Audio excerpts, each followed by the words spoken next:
आप सभी का।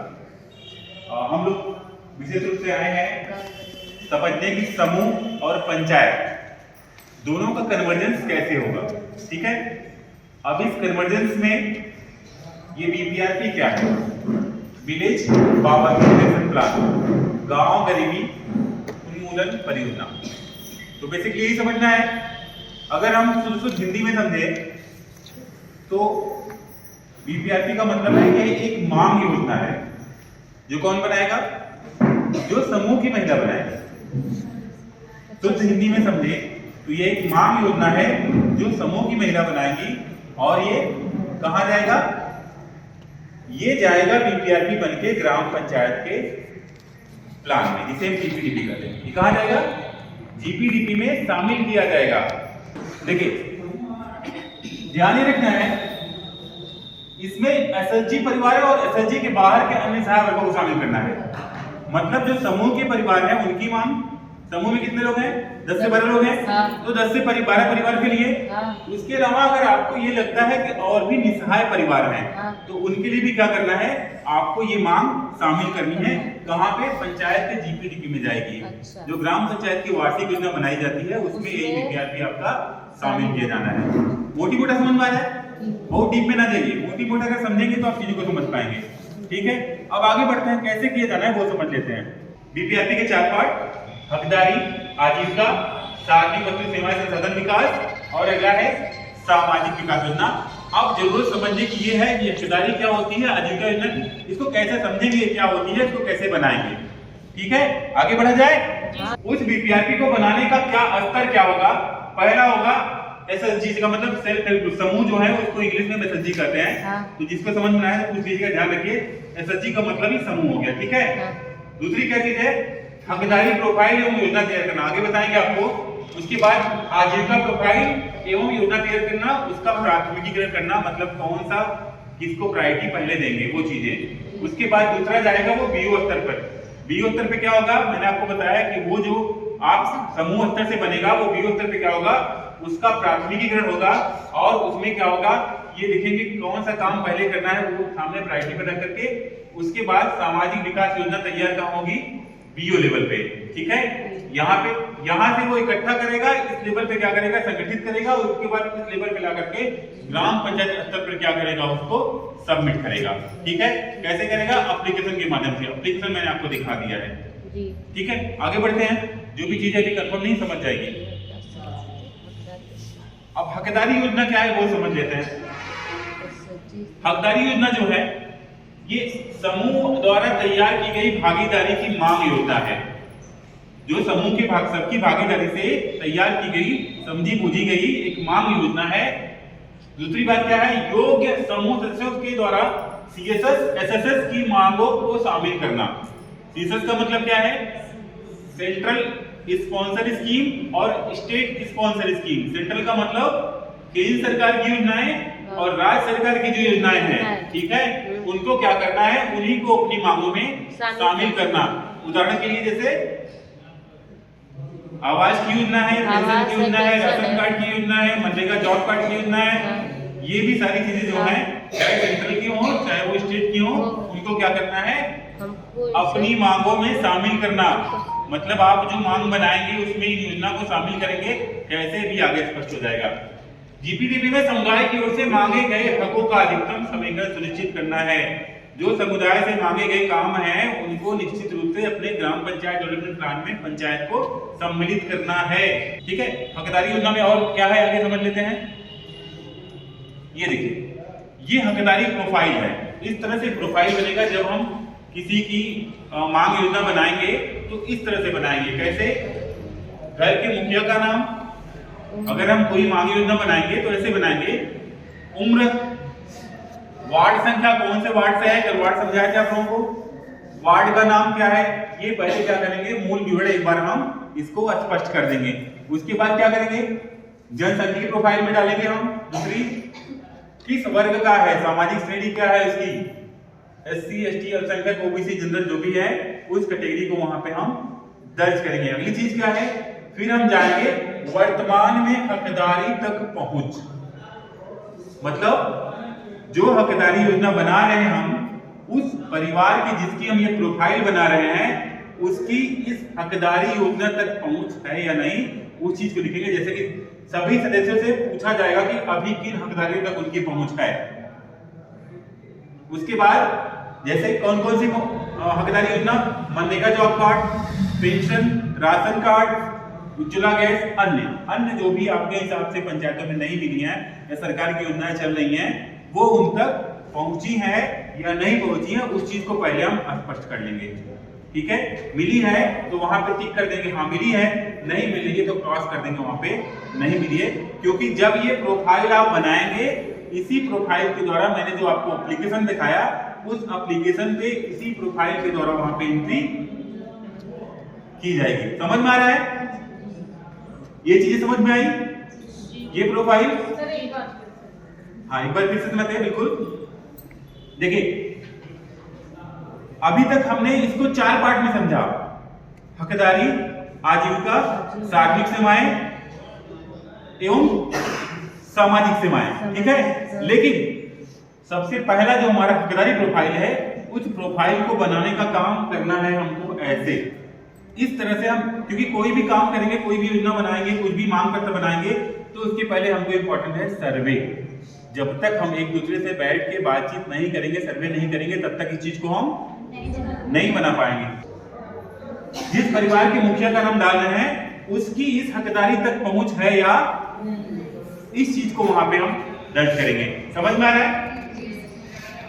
ये अगर स्पष्ट हो गया तो आप एक स्टेप समझ गए। अगर ये नहीं स्पष्ट हुआ तो इसको आप फिर से पूछ लीजिए, इसकी चाहे फोटो ले लीजिए, इसको समझ लीजिए, क्योंकि ये चीजें आप लोग को बनानी है। आगे जी मैडम, आगे जी, यहाँ पे जगह आगे बढ़ा जाए। देखिए अभी हमने यहाँ देखा था, यहाँ हमने देखा था कि समूह स्तर पे क्या होगा, प्राथमिकीकरण होगा। जो मांग योजना हम बनाएंगे उसका प्राथमिकता बेस लिया जाएगा। वो कैसे लिया जाएगा, यहां पे हम देख लेते हैं। ये अब जो हम हकदारी प्रोफाइल बनाएंगे, जो हम मांग बनाएंगे, उसका आधार क्या होगा, उसका आधार ये होगा। वो कौन सा परिवार, वो कौन सा व्यक्ति होगा जिनको अपनी मांग योजना में हम शामिल करेंगे, वो प्राथमिकता का आधार ये है। विकलांग व्यक्ति, बुजुर्ग, एकल महिला, विशेष रूप से कमजोर जनजाति समूह, लंबे समय से बीमार, असाध्य रूप से बीमार, बेघर और बेसहारा। क्या मतलब होता है बेघर बेसहारा का? जैसे मान लीजिए कोविड में अगर कोई ऐसा परिवार है जिनके माता पिता की मृत्यु हो गई है, वो बच्चे बेसहारा हो चुके हैं, तो अगर ऐसा कोई परिवार है तो हमें क्या करना है, सबसे पहले प्राथमिकता ऐसे परिवार को देनी है कि उससे लाभ मिले। ठीक है, क्लियर हो रहा है? चलिए आगे बढ़ते हैं। डायन प्रथा की शिकार महिलाएं, तस्करी की शिकार महिलाएं, अनुसूचित जाति, अनुसूचित जाति, ट्रांसजेंडर, स्वच्छता कार्यकर्ता कोई अगर है, ट्रांसजेंडर का मतलब जो ना मेल फीमेल जो आपको यहाँ बोले जाते हैं, छक्का वगैरह होते हैं, उनको ट्रांसजेंडर बोलते हैं। कोई ऐसा व्यक्ति समाज में अगर जी रहा है तो उनके जीवन के लिए भी हम समाज के लिए विचार करना है कि वो ट्रांसजेंडर है। ठीक है, स्वच्छता कार्यक्रम, भूमिहीन परिवार, जिसके पास एकदम से जमीन नहीं है, अत्याचार की शिकार महिलाएं, बधुआ मजदूर, गरीबी प्रवासी मजदूर, कोई अन्य अगर है तो पंचायत में उस चीज को भी आपको बताएं। ये है प्राथमिकता का आधार। स्पष्ट हुआ? मतलब ऐसे लोग की पहले प्रोफाइल बनाई जानी है, ऐसे लोग को पहले जो है हमको जोड़ना है स्कीम से, उसके बाद किसी दूसरे को अवसर देना है। स्पष्ट हुआ ये? अब दूसरी जो चीजें हैं वो है सामाजिक विकास योजना। सामाजिक विकास योजना में क्या है, गांव के बड़े सामाजिक मुद्दों को हल करने के लिए योजनाओं की पहचान बीओ ने की है। उन्होंने क्या किया कि समूह ने जो योजना बना के दी उसमें से जो बड़े मुद्दे हैं उनको बीओ ने उनकी पहचान करेगी। व्यवहार में बदलाव लाने पर ज्यादा ध्यान केंद्रित करने की जरूरत। व्यवहार में बदलाव का मतलब क्या हुआ, अपने व्यवहार को बदल। कैसा व्यवहार? जैसे अच्छा व्यवहार। अच्छा किसके प्रति? दूसरे के प्रति। दूसरे के प्रति अच्छा व्यवहार मतलब पड़ोसी के प्रति। जिससे झगड़ा हो रहा है। हाँ हाँ, किसके प्रति अच्छा व्यवहार मैं जानना चाहता हूँ।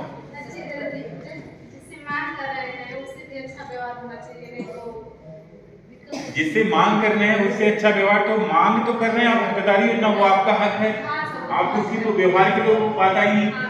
हम बात कर रहे हैं व्यवहार परिवर्तन की। व्यवहार परिवर्तन कैसे होता है, जैसे कि हमने बता दिया आपको कि शौचालय का उपयोग नहीं कोई कर रहा है, हम ऐसा काम कर रहे हैं पंचायतों में कि उसके व्यवहार में परिवर्तन यूज करने लगे।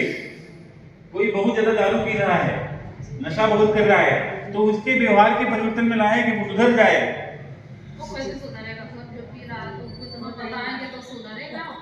वो कैसे सुधरेगा, अब उसको आपसे बढ़िया कौन जानता है। चलो 100% नहीं सुधरेगा, रोक तो सकते हैं, कोशिश कर सकते हैं सर जी।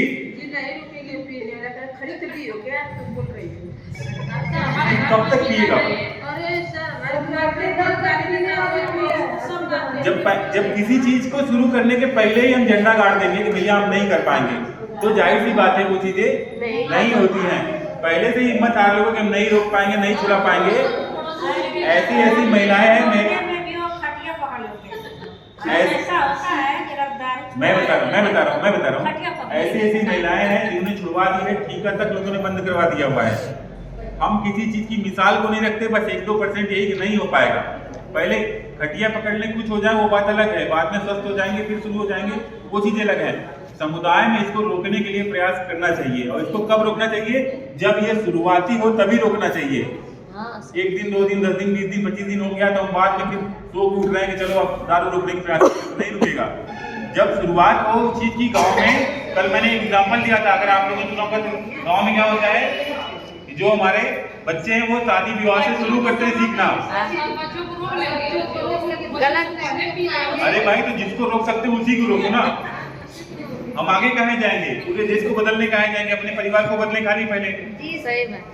और पूरे गांव को बदलने की बात नहीं करूं मैं, पहले परिवार को ही बदलो अपने। जब हम अपने आप को बदलेंगे तभी दूसरे को बदल पाएंगे ना। वही तो मैं बोल रहा हूँ कि आप अगर बदलोगे, अगर आप, मैंने कल बताया था, अगर एक स्वस्थ महिला है, महिला पे नहीं, चलो बच्चों को एग्जांपल देते हैं। अगर यहाँ पे हमने एक स्वस्थ बच्चे को रखा और एक पतला दुबला बच्चा रख दिया, मोबाइल टेढ़ी है भैया, सर का फोटो अच्छा नहीं। हमने यहाँ पे स्वस्थ बच्चा रखा, एक दुबला बच्चा रखा, ठीक है, और यहाँ पे ढेर सारी माताएं बैठी हैं। हमने उनको समझाया कि भाई ये देखो, ये फलाने का बच्चा है, वो खेल रहा है, कूद रहा है, छोटा वाला बच्चा दुबला पतला वो बैठा है इसे लटकाए हुए। तो देख के लोगों में क्या है, भैया देखो फलाने का बच्चा कितना अच्छा है, हम भी अपने बच्चों कैसे खिला खिलाएंगे, हमारा बच्चा भी ऐसा हो। एक फीलिंग आएगी नहीं जाएगी? तो अगर एक अच्छा परिवार गांव में है तो उसको देख करके बाकी परिवार को फीलिंग आएगी, भाई उनका परिवार कितना अच्छा, खुशी से रहते हैं, हम भी ऐसे रहेंगे। आएगी नहीं आएगी? तो सही है गलत है? ठीक है, पहले तो सोच लेंगे नहीं कर पाएंगे तब कहाँ करेंगे। हाँ, हम सोच रहे दिल्ली जाना है और दिल्ली जाने के पहले यही सोच लिए जाएंगे तो पता नहीं। सुन लीजिए मेरी फीलिंग, सुन लीजिए, पता नहीं ट्रेन मिलेगी कि नहीं मिलेगी, टिकट पता नहीं कितनी बड़ी लाइन लगी होगी। हाँ, उसके बाद अब सीट अंदर बैठ जाएंगे तो भूख लगेगी तो क्या खाएंगे, पानी पता लगा टूटी मिनल में खत्म हो गया तो क्या होगा। अब सब यहीं बैठ के सोच लो। हाँ, दिल्ली पहुंचोगे, और अगर सोच लिया कि नहीं है कोई दिक्कत नहीं है, सब आदमी जा रहे हैं, हम भी चले जाएंगे उसी में, कहीं सीट मिल जाएगी बैठी, पता लगा अच्छे से पहुंच गए दिल्ली, आपका जो काम करना हो गए। हाँ, अब ब्लॉक में ट्रेनिंग में आना है, अब पता नहीं फलाने चाहिए न चाहिए, हम जाइए पता नहीं कुछ होगी ना हो, वहीं सब सोच लीजिए। हाँ, तो ये गलत है, करने के पहले सब सोचना ठीक नहीं है, करने के पहले पॉजिटिव सोचो। हो सकता है पॉजिटिव नहीं होगा, नेगेटिव होगा, लेकिन ऐसा कम होगा। जब आप अच्छी सोच लेके जाएंगे तो जाहिर सी बात है वहां पे कुछ न कुछ अच्छा होना है। आगे बढ़ते हैं। सामुदायिक समर्थन, हाँ, व्यवहार परिवर्तन समझ में आया? गलत काम के प्रति उनको जागरूक करके उनके व्यवहार में परिवर्तन के अच्छा काम करें वो, ठीक है। समुदाय समर्थन, हाँ, मैंने कल एक बताया था महिलाओं के खान पीन को लेकर के, वो भी तो व्यवहार है। परिवार में पुरुष पहले खा जाता है, महिलाएं बाद में खाती हैं। मैंने कल बताया ना कि सब्जी खत्म हो जाती तो महिलाएं फिर से सब्जी नहीं बनाती। नहीं, तो हम एक व्यवहार में परिवर्तन लाएं कि भाई पुरुष के लिए बनाना है, लेकिन अपने स्वास्थ्य का भी ध्यान रखना है। घर में अगर कोई ऐसी महिला है जिसका जो वीक है उसको पहले खाना खिला दो, तो ये भी एक व्यवहार परिवर्तन हुआ कि नहीं हुआ? तो सामाजिक मुद्दों में ऐसे भी व्यवहार हैं जिनका परिवर्तन करना है, वो हम लोग का व्यवहार नहीं बहनी भैया वाला, बात समझ में आई? व्यवहार परिवर्तन समझ में आया? जी। एक मुद्दा है, इस मुद्दों को भी उठा सकते हैं हम। ऐसे ही मुद्दे पंचायतों में पुरस्कृत किए जाते हैं। इन्हीं मुद्दों पे, इन्हीं कामों में बदलाव लाने वाले पुरस्कार पाते हैं। निर्माण काम तो सब कुछ करवा लेते हैं, ये सब मुद्दा कोई नहीं कर पाता। नहीं सर, सही बात। चलिए आगे बढ़ते हैं। सामुदायिक समर्थन और सामुदायिक जिम्मेदारी आवश्यक है। जीपीडीपी के कम खर्च कोई खर्च नहीं योजना का हिस्सा हो सकता है। ये जो मुद्दे हैं, ये ऐसे मुद्दे हैं इनमें अधिक खर्च नहीं लगना है। पंचायत को केवल पोस्टर, बैनर, रैली, बैठक के माध्यम से इन मुद्दों पर काम करना है, जो कि हमारे सतत विकास के लक्ष्य जो हमने कल बताया था, जिसको 193 देशों ने हस्ताक्षर किया है प्राप्त करने के लिए 2030 तक। उन्हीं मुद्दों के तहत ये सब मुद्दे भी आते हैं। उसमें जीपीडीपी में शामिल करके कम खर्च, इसमें पैसा अधिक पंचायत का नहीं लगना है, पंचायत को कोई एक्स्ट्रा लोड नहीं आना है और ये काम को पंचायत कर सकती है। बस ये है कि सबके सहयोग से ये जो सामाजिक विकास योजना है ये बनाई जाए। कुपोषण के मुद्दे, महिला के बाल के विकास के मुद्दे, शिक्षा के मुद्दे, कुप्रथा के मुद्दे, बाल विवाह के मुद्दे, ये तमाम मुद्दे हैं ऐसे पंचायत में आज भी जीवित हैं, उनको हम दूर कर सकते हैं सामाजिक विकास योजना बना करके। कौन कौन से मुद्दे हैं उसको सामने लाके पंचायत की जीपीडीपी में शामिल करके उसको हटाने की, और आज नहीं कल करना पड़ेगा। नहीं करेगी पंचायत तो सरकार कुछ न कुछ व्यवस्था करेगी उनके लिए। ठीक है, क्या है सामाजिक विकास योजना हमने तो समझा दिया, लेकिन अभी पीपीटी भी कहती है कि स्वास्थ्य और पोषण के मुद्दे। क्या है सामाजिक विकास योजना? ये जो हम दिखा रहे हैं आपको, ये वाला, ये क्या है? सामाजिक विकास योजना। ये सामाजिक विकास योजना क्या है? ये है सामाजिक स्वास्थ्य और पोषण के मुद्दे, सामाजिक विकास योजना। पर्यावरण संबंधी मुद्दे, सामाजिक विकास योजना। समावेशी शिक्षा का अभाव, महिला और बच्चों संबंधित मुद्दे, सामाजिक बहिष्कार। ये टाइप के जो मुद्दे हैं ये भी अपनी महायोजना में शामिल करना है। अब इन सबके नीचे क्या क्या आता है वो भी जान लेते हैं कि इसमें मान लीजिए स्वास्थ्य और पोषण का मुद्दा है, जिसमें क्या क्या ले सकते हैं हम, जरूरी है ना जानना? चलिए बता देखिए, ये हमारे सामाजिक मुद्दे के क्या हैं उदाहरण। जैसे स्वास्थ्य और पोषण के मुद्दे में क्या गया, मैंने अभी बात की, मादक पदार्थों की लत, शराब की लत, कुपोषण, साफ पेयजल का अभाव, कोविड टीका की हिचक, प्रजनन स्वास्थ्य देखभाल का अभाव, जैसे माता का स्वास्थ्य, संस्कार, जरूरी परिवार नियोजन आदि, इस पे अभी हम बात कर रहे थे। किशोरों के स्वास्थ्य देखभाल का अभाव। पर्यावरण मुद्दे में क्या है, सफाई और कचरा प्रबंधन का अभाव, प्लास्टिक प्रदूषण, वनों की कटाई, बाढ़ संबंधित खतरे, मानव वन्य संघर्ष, पराली फसलों के अवशेष चलाने का मुद्दा। पराली पता है क्या होता है? कोरा। कोरा, बिल्कुल सही। सुरक्षित ईंधन का अभाव और लकड़ी, कल इस पे बात किए थे ना हम लोग 5 नंबर थीम पे, स्वस्थ और हरा भरा गांव में, कि जो है गांव में लकड़ी जो है हम किस तरह से प्रयोग करें, ज्यादा धुआं ना हो, उस चीज पे विशेष फोकस करें। समावेशी शिक्षा में क्या है, स्कूल से बच्चे जो है वो ड्रॉप आउट न करें और बच्चों को डिजिटल सीखने की सुविधा स्कूल में मिले, उस चीज की भी पंचायत को क्या करना है, ध्यान रखना है। बाल विवाह, दहेज, मानव तस्करी, कन्या भ्रूण हत्या, बाल श्रम, दहेज भी कहा गया है। ये सारे गांव में समस्याएं हैं, इसलिए यहाँ पे ये रखी गई है। दहेज की समस्या है बहुत ज्यादा, लेकिन किसके लिए? दहेज एक बड़ी समस्या है, लेकिन किसके लिए? गरीब लड़कियों के लिए। नहीं, लड़कियों के लिए नहीं। लड़की किसकी होती है? माँ बाप। माँ बाप की ना। और लड़का किसका होता है? वो भी माँ बाप। तो मैंने क्या कहा कि दहेज क्या समस्या है? देने वाले के लिए। देने वाले तो गरीब, लेने वाले के लिए नहीं। देने क्यों? क्योंकि वही माँ बाप तो लेते भी हैं और वही माँ बाप देते भी हैं। तो जब देना होगा तो समस्या होती है और लेना होगा तब नहीं समस्या। कैसे दहेज हटेगा? वही परिवार ले रहा है, वही परिवार दे रहा है। देना होगा तो बहुत बड़ा बड़ा मुंह आएगा, वही बहुत सारा चाहिए, और जब देना होगा तो नहीं दे पाएंगे। हाँ प्रभु सही करें। तो जब तक खत्म कब होगा? जब लेते समय थोड़ा सा हम सब कुछ आ जाएंगे, भैया नहीं देखो, तब तो देते समय समस्या होगी, क्योंकि आज आप ले रहे, कोई दे रहा है, कल आप दो, कोई लेगा। ये तभी समाप्त होगा जब लेने वाला बंद करेगा, तभी तो देने वाला कम होगा। ये तमाम मुद्दे हैं जिसपे हमारी पंचायत को विचार करना है। आज नहीं तो कल इस पे विचार होगा। समाज पढ़ा लिखा है, धीरे धीरे आगे बढ़ रहा है, ये तमाम मुद्दे अपने आप धीरे धीरे खत्म होंगे, लेकिन पंचायत को भी इस पे जागरूक होना है।